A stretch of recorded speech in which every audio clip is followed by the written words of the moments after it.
Hello, everyone, and welcome into another combination of Inside the Booth and also Swarm Talk, where we talk with some of the newest Georgia Tech commits, both out of the high school ranks and in the transfer portal. Tonight, or today's guest, whenever you're watching or listening to this, is Jayden Davis, the former Collins Hill state champion standout, made his way to Cincinnati and comes back home after 1 year. He's going to line up at DB, and he had some great things to talk about, including his conversations with Coach Corey Peoples and Brent Key as well.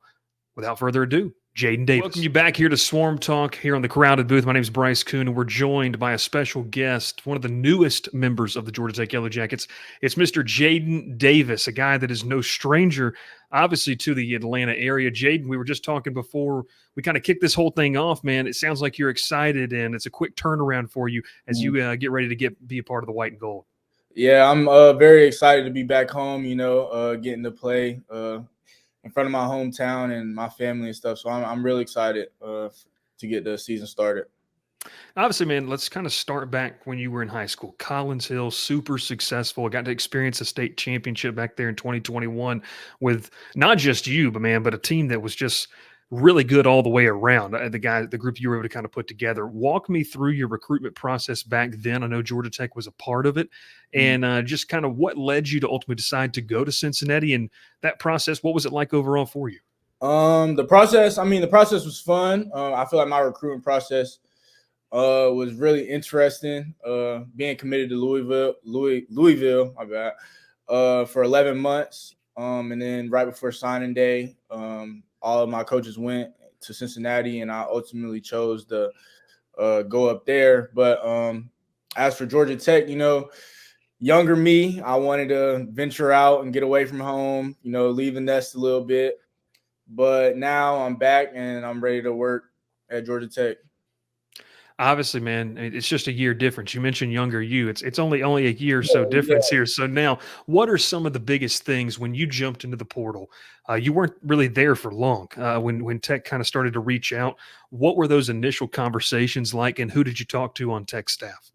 Well, after I got in the portal, I had trained with one of their GAs, Coach Q. I had been training with him since I've been maybe 15 years old. So I have been to Coach Q and stuff like that. And he introduced me to Coach Peoples fairly quick. And I knew I had an idea that I wanted to be closer to home. And I just felt like Georgia Tech was, right there, maybe like 30 minutes away from my house. So it was good. It was a real easy decision to make.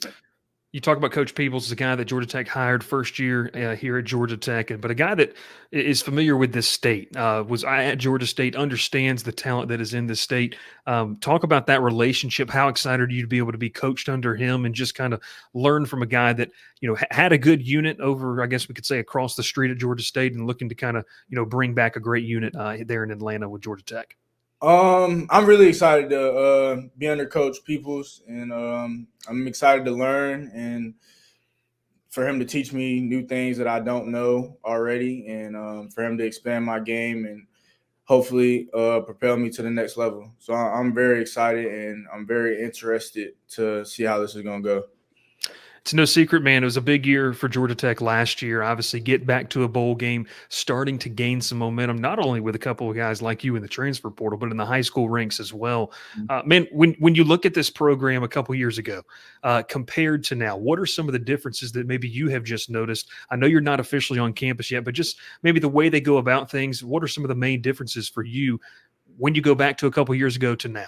I feel like, well, obviously, probably the biggest change is Coach Key taking over at head coach. I feel like Coach Key knows what he wants, with him coaching under Coach Saban and everything that he's done at UCF, I feel like they're more together, and I feel like it's more of like a family and more of like a one unit type of feel, like especially defensively. I feel like everybody has one goal. New defensive coordinator Tyler Santucci's talked about that. Did you get a chance to talk with him, and how do you feel like you fit in your playing style into this scheme? Where do you see yourself kind of lining up? I know you're a versatile guy back there, but where do they see you, and how do you feel like you fit? Well, what he told me in my meeting, I have the skill set of a corner, so but I'm bigger than a corner, and he sees me playing the field, like safety to the field, their stud position. So I feel like I fit that pretty well because I can cover and I can come down and fill the hole if needed. A lot of times, man, we talk to kids who want to, whether it's, they commit to Georgia Tech out of high school or they come back through the portal, and there's a sense of obviously coming home, but being able to go somewhere, it may not be the popular pick. It's a place that not everyone else is going, but it's a chance to kind of go build something special. Was that a part of that pitch?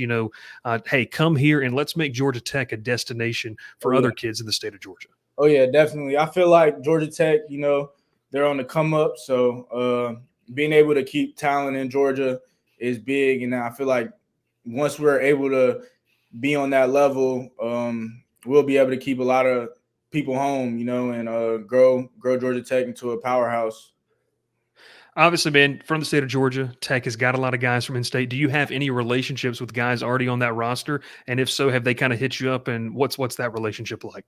Yeah, actually, my best friend Chad Alexander, he's been pushing me. He's been pushing me to come back home.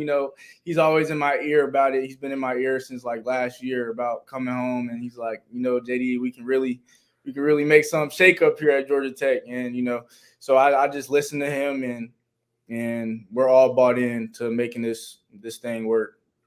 You talk about making this thing work. I imagine when you told your family this is what you wanted to do, what was their reaction? Getting a chance. Look, Cincinnati's not too far away, but I imagine that 30-minute drive into downtown Atlanta is not too shabby either. Mm-hmm. My family was really excited, being able to see me more and just be around me more. And, I'm really excited because I get to be around my mom a lot and just have her around and have her be able to see me play. And I just feel like that's really important to me, and everybody's excited overall about the move. Well, just a couple more here for you, man. I mean, look, you get the chance to come back home. You get the chance to go back to an in-state school and try to do something special. There's obviously a lot of pride for guys that wear Georgia Tech, not only because what they can do on the field, but academically as well. I'm sure that was part of the discussion. Go get a great education, but also try to come and let's try to go win championships. Talk about what Coach Key's message was. I don't know how much you've talked with him, but just how hard does he push? Hey, this is a place where you can get the best of both worlds. Coach Key, he really talked about they have this thing called fifth quarter, and it's basically life after ball. And I felt like that was really important to me and my family because of how big Atlanta is. And, I think they said it was like 16 Fortune 500 companies in a 10-mile radius. So, being able to get out and network and push myself out there, it'd be good on that side. And the education, getting a degree from Tech is top tier. A lot of people in the country don't get to say they have a degree from Georgia Tech. And the football side, he told me in his office that he wants people that want to be first rounders and CEOs of businesses on his team. So I feel like I fit that. So me and Coach Key, that's what we talked about that a little bit. I got you. And last one for you, a little bit of, I guess, a softball question, easier question here for you. Maybe just your message to fans. What can they expect out of Jayden Davis and describe your playing style? I know you talked about how you'll fit, but just what you feel like you bring to the table, both on and off the field. Mm-hmm. On the field, I feel like I'm a risk taker. I'm going to go jump the route, get the pick. I'm going to take that risk, get turnover to widen the turnover spread, So I feel like they're getting a risk taker, a baller, a winner at that. I won in this state, and I want to keep winning in this state and just take over. Off the field, I feel like they're getting a leader, someone that can lead off the field in the locker room and make the overall team stronger. It's Jayden Davis by way of Collins Hill to Cincinnati and now coming back to Georgia Tech. Jayden, we're excited to see how your career plays out, man. We appreciate you taking the time. Thanks for having me. Great stuff there from Jayden Davis. Does a fantastic job, and you can see right there, quite the natural on the interview as well. If you enjoyed this and want more of this content, let us know down below by doing a couple things. Hit subscribe to the channel, like this video, and comment down below. We're going to work on some new guests, work on some more guests as they continue to make their public commitments to Georgia Tech and other programs too here in the near future. My name is Bryce Koon. Thanks so much for watching.